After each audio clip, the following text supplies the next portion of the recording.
On today's episode of the Locked On the Louisville podcast, we are ranking the top 5 needs that the Louisville Cardinals need to address position-wise in the 2024 football recruiting class. So with that being said, let's get right on into the show. You are Locked On Louisville, your daily podcast on the Louisville Cardinals. Part of the Locked On Podcast Network, your team every day. Hey, what's going on, everyone? Welcome into another episode of the Locked On the Louisville podcast. I'm your host, Dalton Pence. For those who are not aware of who I am, I serve as a credentialed media member for Cardinal Sports Zone. I also do some PA announcing work for the university in various sports. I want to take this time to say thank you all, as I always do, for making us your first listen of the day. And just a reminder, the Locked On the Louisville podcast is free on all streaming services 5 days a week, your team every day. On today's episode of the show, we are going to rank the top 5 position needs that the Louisville Cardinals football program needs to address in the Flyville 24 recruiting class. We'll also talk about 2 highly rated defensive linemen from Mississippi that the Cardinals have recently offered, Terrance Hibbler and Jeffrey Rush. And then to conclude the show, we'll talk about a highly touted tight end prospect, Dillon Hipp, and him deciding to visit Louisville this upcoming month. So we'll begin the show talking about Flyville 24. And I wanted to get into this discussion because we've talked a lot about offers. You know, there's been a ton of offers handed out over the past month and a half from Jeff Brom and the coaching staff as it pertains to the Flyville 24 class. And it really hasn't been just regionally or geographically focused. Obviously, you have the Southeast, you have the Eastern Shoreboard, Georgia, Florida, even the Carolinas. We talked about the local recruiting from Kentucky, Indiana, even Missouri, Ohio, Tennessee. But I think that this is going to be an instance to where there's obviously a lot of talk about local recruiting and pipelines, and we talk about those on the show. But I think we also have to realize that I think that this is a nationwide approach, as it should be. But I wanted to kind of dive into this discussion of ranking the top 5 position needs in this class, because I think it gives a little bit of perspective, at least in my opinion. Obviously, these are my opinionated rankings. We're going to count down from 5 to 1. But yeah, that's my belief, is that we kind of start to see the positions that are most important in terms of pure needs. So number 5 on the list, I think, is tight end. Obviously, the addition of Jamari Johnson in the 2023 class was fantastic. Something that was definitely needed for this program. But I think that, one player at the position is not going to cut it. And even if the Cardinals were to add a transfer, during spring ball or after spring ball, I still think that this need is still one to look at, because I think the tight end position has been one that has seen a lot of moving parts over the past couple seasons, and Scott Satterfield didn't necessarily do a great job of filling that depth. As of right now, I think you're looking at the tight end position. I think that Jamari Johnson's eventually going to start at some point this season at tight end. But you have some other guys, Des Melton and Francis Sherman, who are the veterans of the group. Obviously, no Jamari Johnson, but with Melton and Sherman both being redshirt juniors, you still have to, address the future. And I think that that's something that needs to be looked at, is despite having Jamari Johnson, you still need to add maybe even 1 to 2 maybe 2 tight ends in this upcoming class, because it's definitely needed. Moving on into the 4th position need moving forward, I think at this point in time, you're probably looking at offensive line. I kind of went back and forth here between 3 and 4, but offensive line, in my opinion, got number 4 because of the recruits that you brought in this past year. Joe Crocker, Luke Burgess, Madden Sanker, all 3 guys that project to be pretty solid players at the collegiate level. I think that was a solid, way to go about things. The issue is, with the offensive line position, you have a ton of veteran leadership already. Obviously, you have Michael Gonzalez, who is a true junior. You have John Paul Flores, who's listed as a junior. Brian Hudson's a redshirt senior. Josh Black is a redshirt junior, and Renato Brown is a redshirt junior. So if things go to plan as you would expect them to at this point in time, you have a very veteran-led offensive line. You have depth. We talked about Sanker, Burgess, Joe Crocker, moving on along, Austin Collins, some of the other guys that are in the mix, Aaron Gunn, who's going to be a redshirt sophomore, so on and so forth. I think that, you have some depth at the position, but you need to continue to address it.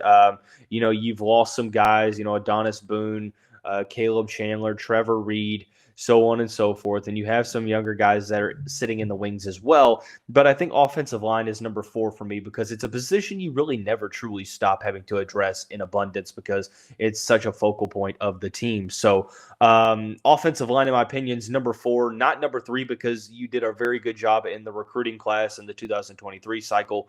And this is probably a situation to where you could also, utilize more grad transfers this way in offensive line than for number 3.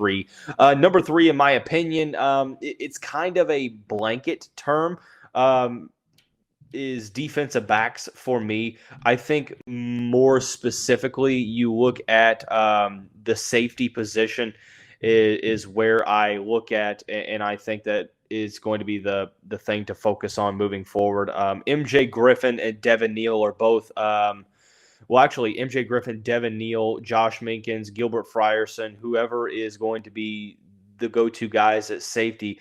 Most of those players are veterans. I mean, you talk about MJ Griffin, Devin Neal, Josh Minkins, Gilbert Frierson. All 4 guys realistically could go to the NFL after this upcoming season if they so wanted to. You're going to have to address this position moving forward. I think the cornerback position, sure, you have some veterans like Jarvis Brownlee, Quincy Riley, but you have some of the younger guys, Marquise Gross-Killebrew, Aaron Williams, who's going to be coming off an injury this upcoming season, but still a young guy to focus on.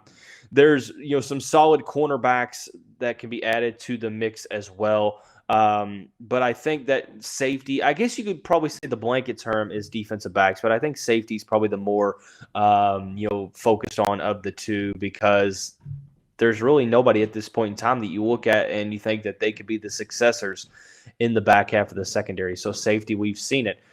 Very big point of emphasis in the 2024 class for Jeff Brom so far. Number 2 for me is defensive line, combining both defensive line and the edge rushers. I think, you have to start planning for life after Ashton Gelati. Obviously, Stephen Herron is a very temporary fix, considering that he is a senior, but Mason Rieger is a junior. You look at some of the other players. You have Des Tell, who is a junior. Jermaine Lole is a redshirt senior. I just think that you have a lot of veteran leadership, especially on the interior, but I think interior defensive lines where you have to focus at. Sure, you've added guys like Lou Spencer, Micah Carter, and Sadiq Clemens, 3 in-state prospects from the 2023 class, but I still think, you have to continue to address the depth issues. You're going to lose Lole. You could definitely lose Des Tell as well. You've got some other veterans in the mix that you can look at, Jared Dawson, Rodney McGraw, redshirt sophomore and sophomore respectively. I just think you have to continue to address the depth at the interior defensive line and see how that fills out. Obviously, you can include defensive ends into the mix. Sure, you have some very solid players like Adonijah Green and Popeye Williams from the past 2 classes respectively, but it's going to be interesting to see what positions that they will be assigned to moving forward. Number 1 for me is pretty simple. It's the linebacker position. You did a good job of going down into South Florida and getting a guy like Stanquan Clark, but you still have to address the position moving forward. KJ Cloyd decided to come back, but he's a senior. Cam Wilson's a redshirt sophomore. Jalen Alderman is going to be a true junior.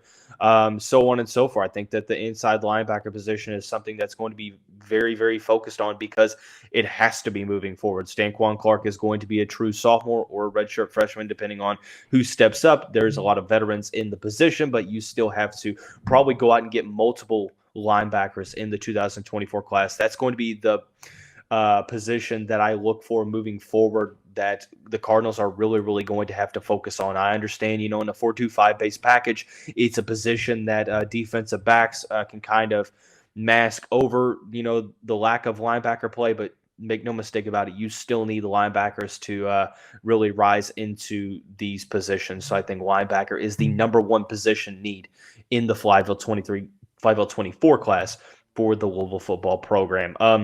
Want to dive into a couple of the positions that we talked about just now. Defensive line first, tight end second. We'll talk about two new highly rated defensive line offers in the state of Mississippi, Terrance Hibbler and Jeffrey Rush Jr. We'll do that here in just a second as we talk about our friends over at Built Bar.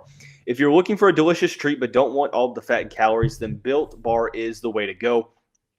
We just got through the holidays. I know my goal was to eat a little healthier. If you're like me and you want to eat healthier but don't want to compromise taste, then Built is the product for you. It has all the healthy benefits of a protein bar, but is covered in 100% real chocolate, so you get that best of both worlds situation.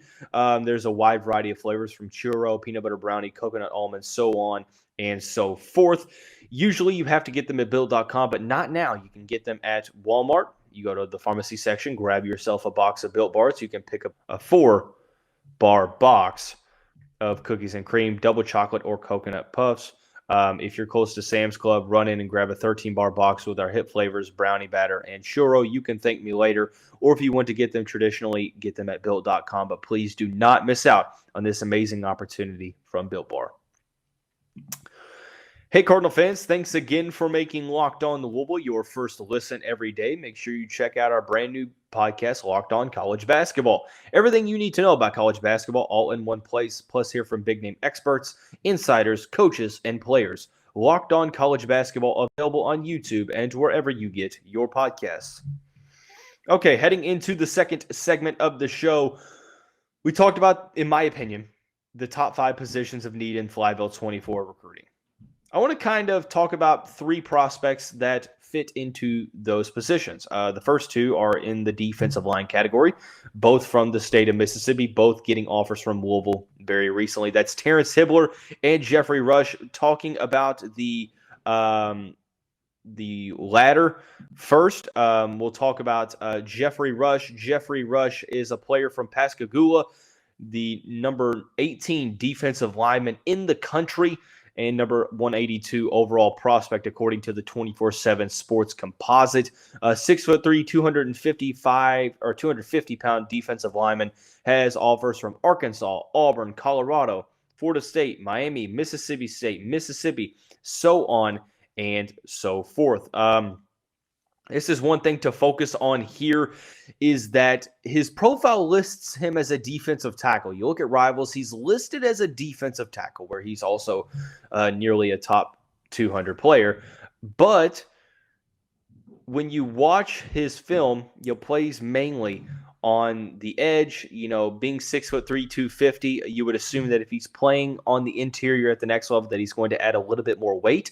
But playing in Pascagoula, for Pascagoula High School, he played as a defensive end, but also as a running back as well. So it's kind of one of those situations to where, a bigger guy is playing a skill position or the quarterback position. It kind of reminds me of Jamari Johnson, who is like 6'5", 260, and played the Wildcat quarterback position. It just shows you or puts on display that explosiveness and that speed and athleticism for their respective size.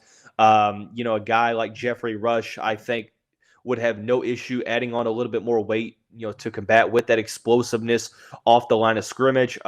Extremely, extremely effective on blowing past opposing offensive tackles. Does a good job of, utilizing solid hands and solid footwork, the swim technique of being able to, utilize that footwork and put on a couple moves at the line of scrimmage and get to the opposing quarterback. And then there's other times where he just completely blows by the opposing offensive lineman. So that's a very interesting thing to focus on because he's very good on the edge, but he's listed on the interior. So I think for Louisville, it's probably an issue that is not an issue.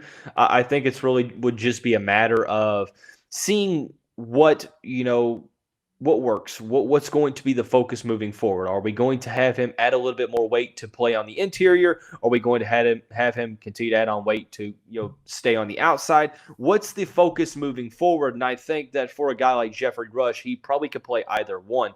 But a player that, and let's just call it how it is, Mississippi has been a place that Louisville's gotten some solid players from over the past handful of years, but it's never really been a pipeline state for the Cardinals.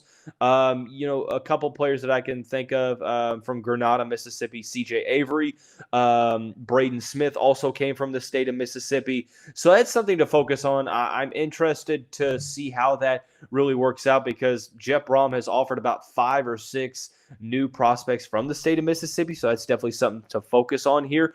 But Jeffrey Rush is one of the most high profile on that list so far, top 200 prospect that can play either on the edge as a true defensive end or possibly shifting to a defensive tackle as well. So that's something to focus on moving forward. Terrance Hibbler is the other, high-profile defensive lineman that was just offered by the Cardinals. 6'3", 305-pound interior defensive lineman, plays for Holmes County Central in Lexington, Mississippi, ranked as the 299th best player in the country according to the 24/7 Sports Composite, the 28th best defensive lineman and the 8th best in the state of Mississippi. Has a lot of big-time offers so far. I will say, I forgot to mention, as of right now, it seems like Jeffrey Rush is a prospect that a lot of people think could probably end up at Texas. Hibbler, on the other hand, is being crystal ball to stay in state and play for the Mississippi State Bulldogs. Alabama has offered, Arkansas, Auburn, a ton of SEC flavor in the offers, Florida, and then some other schools, Miami, LSU, Colorado, Louisville now, Oklahoma, Mississippi, Oregon, Tennessee, Texas A&M.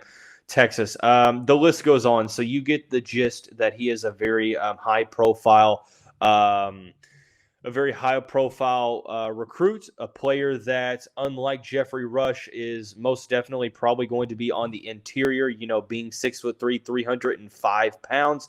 I'm very interested to see, because I think the interior, in my opinion, is a very, very big point of emphasis moving forward here for the Cardinals because, you go from that 3-4 base package, so there's going to be more opportunities for interior defensive linemen moving forward. So that's a position to me that I look at and I'm thinking, okay, Jeff Brom and company, they took, 3 supposedly interior defensive linemen? All 3 of them played on the edge as well in Sadiq Clemens, Lou Spencer and Micah Carter, but you're still going to have to add more. So I think that this is going to be something to focus on for the Cardinals. Hibbler is a guy that would be a player that, I think he is extremely solid, at the line of scrimmage, a player that teams oftentimes have to double team on the interior because of that size and strength and moves well for being 305 pounds as well. So, looking at the offers, he looks the part of an SEC defensive lineman that plays for multiple seasons in the way that he moves well for his size. He does a good job of shedding multiple blockers in the same play and also does a good job in pursuit out towards the line of scrimmage as well. So that's something to focus on here for Hibbler. This is going to be a recruitment that I know Louisville's trying to, get talent wherever they can get it. But Hibbler is a player that I look at, and he's probably on the top of my wish list for the Louisville Cardinals, or in the top 5, 6, 7, 8 players in the 2024 class in terms of ones that have gotten offers right now. Because, number one, I think he fills a position of need. But when you watch him play, I know it might be a little bit of a premature suggestion, but he looks like a professional to me. He looks like a future professional, a guy that's going to play a ton of snaps, either in the SEC or another high-profile program. I understand that he's only ranked, just inside the 300, but, just my intuition telling me that he's going to be a very, very good player. So talked about the defensive line position. The other position, we talked about the tight end position at the very beginning. There's a prospect, and Louisville's done a good job of offering tight ends early on. There's a prospect from Arizona, Dillon Hipp, that has scheduled a visit to Louisville in March. We'll talk about his busy slate next month here in just a second. Before we do that, I want to thank you all again for making us your first listen of the day. And just a reminder that the Locked On Louisville podcast is free on all streaming services, 5 days a week, your team every day. So discussing Dillon Hipp, the 3-star tight end from Desert Mountain High School out in Scottsdale, Arizona, ranked as the 28th best tight end in the country, according to 24/7 Sports, the 12th best prospect in the state of Arizona. Does not have a 24/7 Sports 24/7 Sports composite rating just yet, but has some solid offers so far. Auburn, Baylor, Colorado, Houston, Iowa State, Kansas State, Louisville, Miami, Mississippi, Oregon, Pittsburgh, TCU, Tennessee, Texas Tech, Vanderbilt. The list goes on. But tweeted out just a couple days ago that he will be visiting the Cardinals program. It's not a long visit. This is going to be a very, very interesting week for Hipp, because you look at the schedule that he has posted. And I want to read that off to you. He posted March visits and says that Tennessee's getting a visit on the 9th, Louisville's getting a visit on the 10th, Mississippi's getting a visit on the 11th, and Auburn's getting a visit on the 13th. So 3 SEC programs and Louisville in the mix. So it goes to show you that this is probably one of the situations to where you probably want to believe the offer sheet over the rankings, and tight ends sort of get overlooked anyway. Looking at Hipp, he presents the skill set that I think that Louisville is looking for. As different as tight ends are being utilized from last year to this year, and Scott Satterfield's offense mainly used in blocking situations, sort of a last resort option as a pass catcher, unless your name was Marshawn Ford.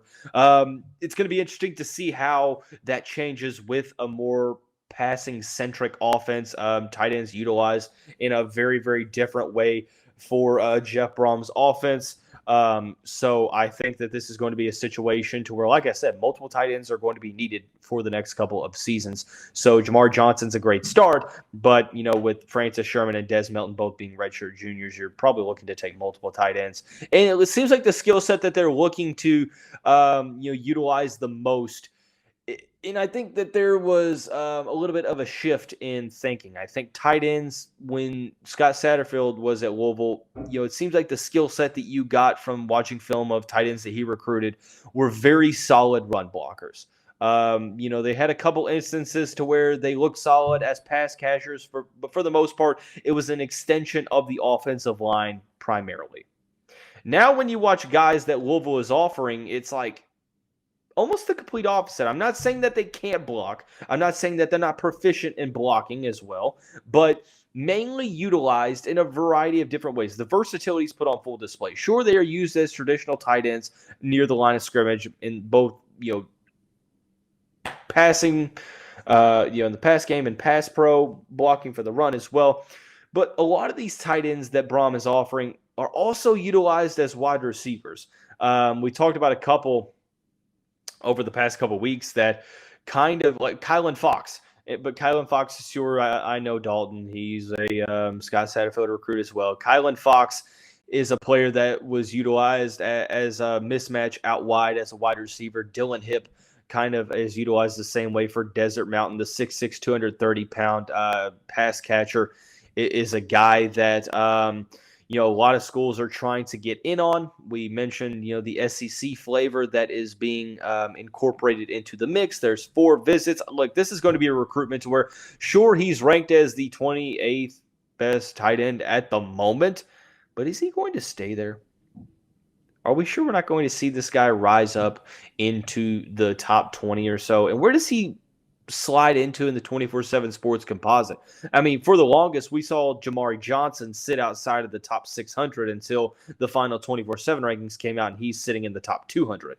I don't necessarily know that Hipp is going to be a player that's going to rise that meteorically, but I do think that he is going to see his stock rise considerably. I mean, you're probably talking about a top 700 prospect, a guy that I think that is probably going to be a mid-level 3-star, but still a position of need for Louisville. And I think that Hipp is a player that, possesses the skill set that Jeff Brom and company are looking for the tight end position. So we talked about the positions of need, being ranked the top 5 positions of need for the Louisville Cardinals as it pertains to Flyville 24. Also talked about 2 defensive linemen that the Cardinals have recently offered from Mississippi. That's Terrance Hibbler and Jeffrey Rush Jr. And then also Dillon Hipp, the tight end from Arizona, who will be visiting the Cardinals here in March. That's going to wrap up this episode of the show. Everyone have a great day. We'll see you back here very soon.